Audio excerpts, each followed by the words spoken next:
Welcome to the Deep Dive. This is where we take complex sources and really distill them down for you, pulling out the key insights, maybe a few surprises too. The goal is always to leave you feeling informed without feeling overwhelmed. Exactly. And we know you, our listener, value getting that deep understanding, but quickly, efficiently. You appreciate different angles and those aha moments when things just, well, click. So today, our mission is all about exploring the fundamental principles behind skill development, how we learn, and what it really takes to achieve, a high level of mastery in pretty much any field. And we've got some fascinating material to draw on. It's all grounded in excerpts from Robert Greene's The Concise Mastery.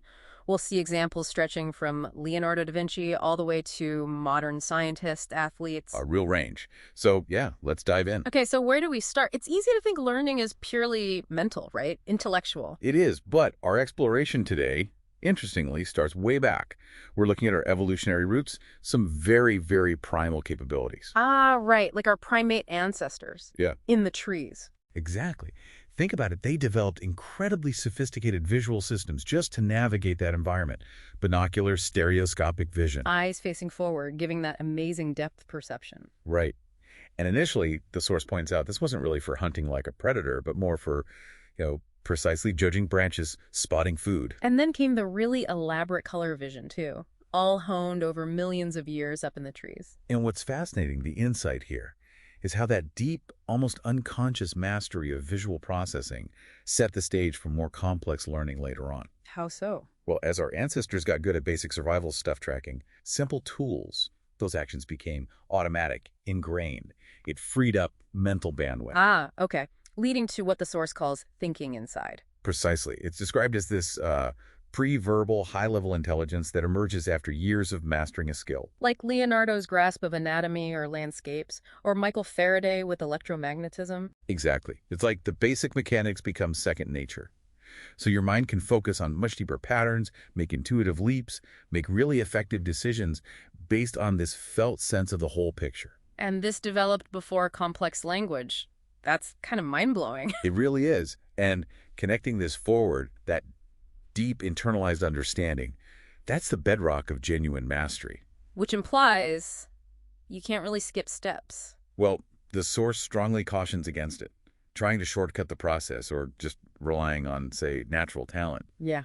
It doesn't lead to mastery. Right. What happens then? The source mentions becoming slaves to time. Yeah, instead of getting better with experience, you can hit dead ends, even become less effective. You become disconnected from reality, almost like a distracted scanning animal. Just flitting between things, never getting that deep focus. Exactly. No deep understanding, no real instinct develops. Okay, so avoiding those pitfalls, that leads us to look at those who did achieve mastery. Are there common threads in their journeys? Absolutely. The source material highlights a really interesting recurring pattern. Okay, I'm listening. What's the pattern?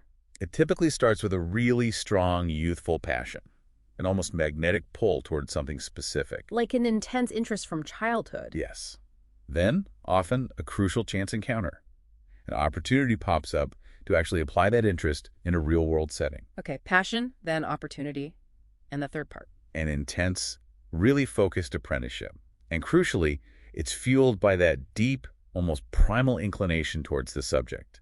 The source emphasizes this drive, this inclination, is often something inborn. That makes sense. That inner drive provides the fuel, the resilience for all the hard work mastery demands, right? Exactly. And, while maybe in the past societal barriers might have limited who could follow these paths, The modern world, with all its access to information, kind of levels the playing field, wouldn't you say? it does seem that way. The potential for mastery feels more democratized. It changes how we think about genius. Right. The source connects genius back to its Latin root, that sort of innate guiding spirit. It's less about some mystical gift for the few. And more about each of us finding and nurturing that unique inclination within ourselves. Precisely. Think about Leonardo again. That intense childhood curiosity about nature, the meticulous sketching, even specific things like the shape of a flower petal. Those are the primal inclinations showing up. Yes, and then later in Verrocchio's studio, he wasn't just copying. He felt this need to invent, to add his own unique take. That drive to go beyond imitation seems key. The source suggests this uniqueness isn't just abstract, it's almost genetic, showing up in what draws us as kids. Yeah, like a fascination with visual patterns or movement or how spaces are arranged. It comes from somewhere Deeper than conscious thought, deeper than words. Which leads to this idea of an inner voice. Well, the voice sort of emanating from your individuality. Not necessarily dramatic, but a subtle guide towards activities that just feel right, that resonate with who you are. Guiding you towards a vocation that's really connected to your core. Exactly. It's less about just finding any job and more about discovering your calling. And the path isn't always straight, is it? The source describes it as more organic, twists and turns. Definitely. You might start in a field that roughly fits, gain skills, build confidence, then maybe explore side routes that really grab your interest. Always building on what you already know, though, like Leonardo taking skills learned from others and making them entirely his own. Right. And the bigger picture here, according to the source, is that this individual pursuit isn't just personal. The diversity of skills and thinking that arises from people following their unique paths, that's what helps our species, our culture, evolve and thrive. So following that inner voice actually serves a larger purpose. Okay, so you found that inclination, heard that voice. What's next? The apprenticeship phase. That's the crucial next stage. And the source breaks it down into 3, maybe overlapping steps. 3 steps? Okay, what are they? First, deep observation, that's kind of the passive but very focused mode. Second, skills acquisition, the active practice mode. And third, experimentation, the active creative engagement mode. And the form this takes can vary quite a bit, right? Oh, absolutely. It could be years with one mentor or moving between different experiences, a mix of school and practical work, perhaps. Let's dig into that first one, deep observation. Darwin on the Beagle seems like the classic example. It really is. Years of just meticulous note-taking, immersing himself completely in new environments, learning from the gauchos by living like them. And it wasn't just passive collecting, was it? It led to breakthroughs. Exactly. Finding those fossils, realizing horses weren't native there. These observations sparked fundamental questions about life itself.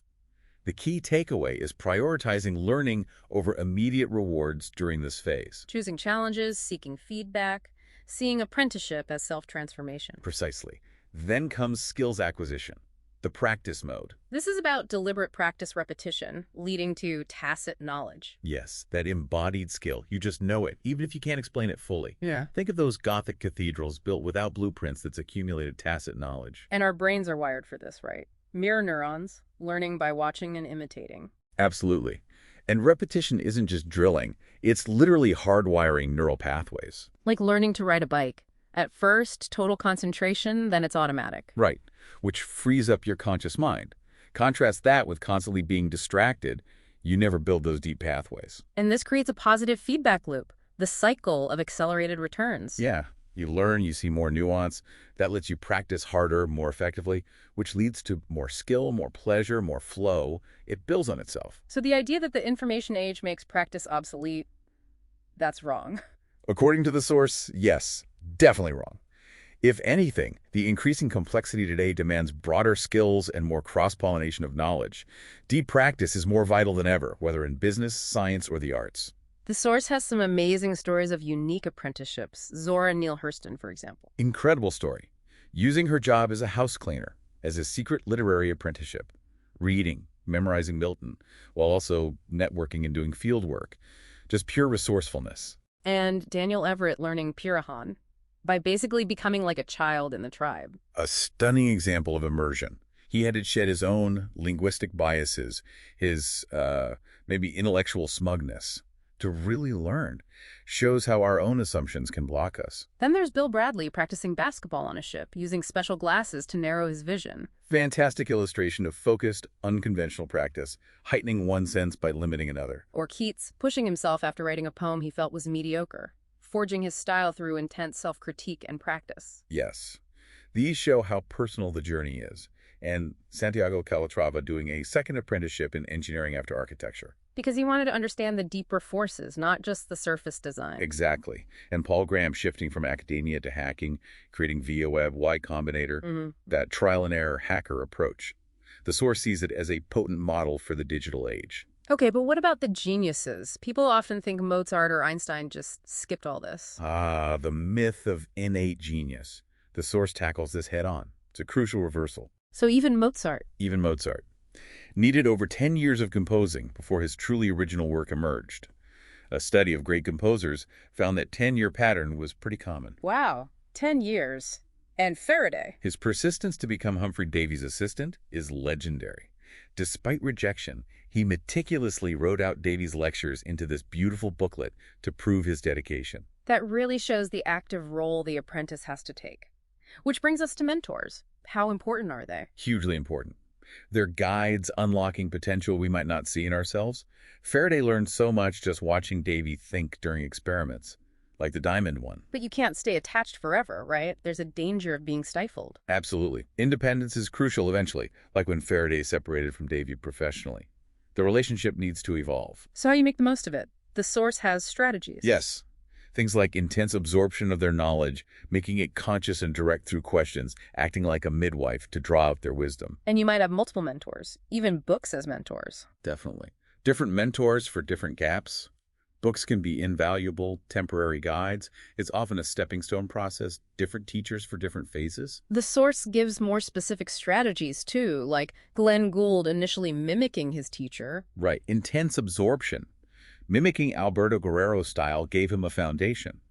But then he had to transfigure those ideas, argue, develop his own unique approach, even while respecting the foundation. And the Zen master pushing Hakuin, working through resistance. Yes, Shoju pushing Haku into the abyss to prevent stagnation.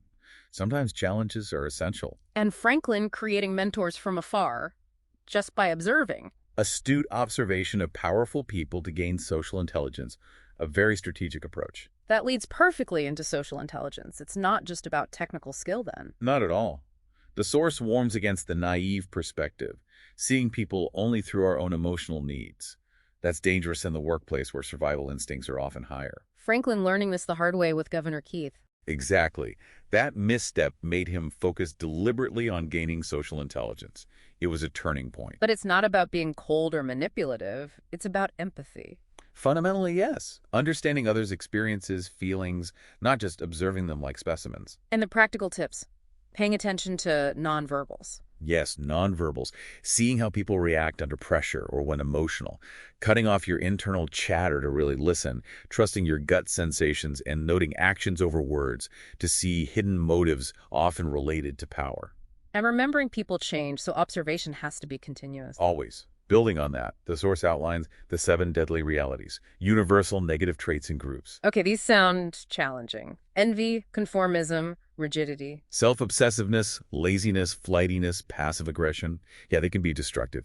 Envy leading to sabotage with flimsy excuses. Conformism punishing deviation. Like Semmelweis battling Klein's rigidity over childbed fever. That rigidity cost lives.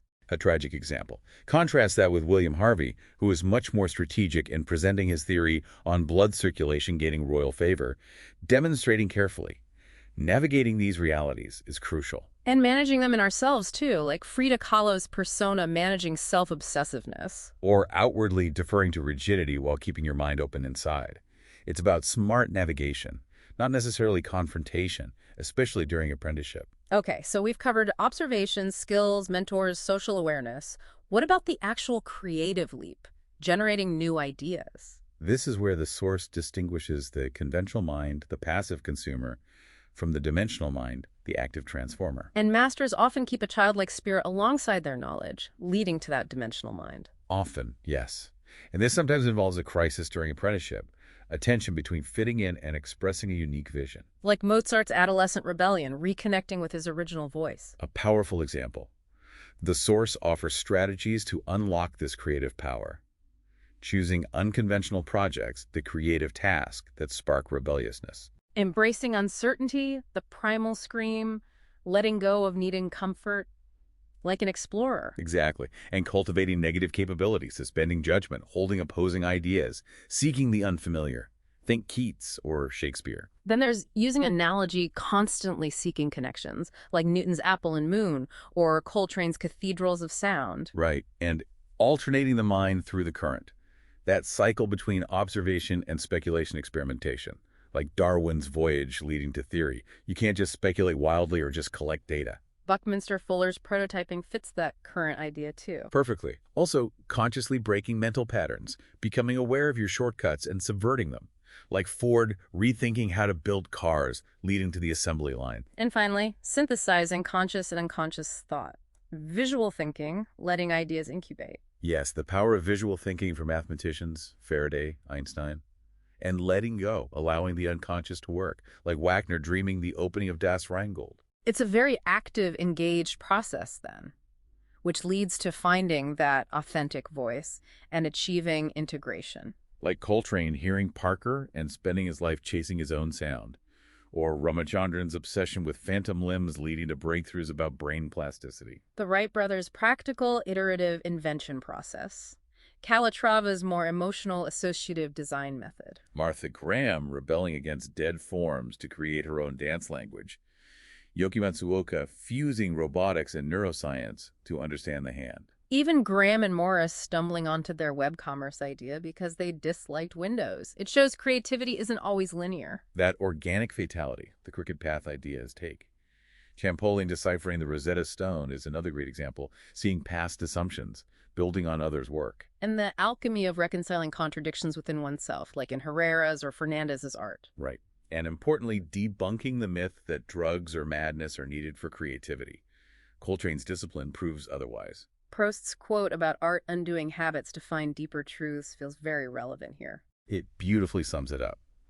Which brings us to that final stage, fusing the intuitive with the rational.